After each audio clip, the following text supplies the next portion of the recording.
our one compartment sink with faucet. First off, the overall dimensions.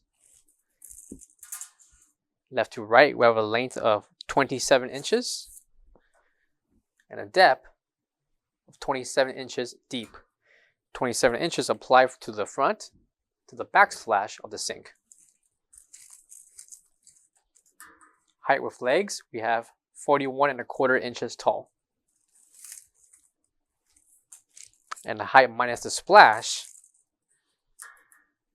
we have 33 inches tall. Measurements for the interior of the sink will include 24 inches in length, also 24 inches in depth, and a height of 13 inches tall. Included will be this strainer and a stop, along with the swivel head faucet. Measurements for the spout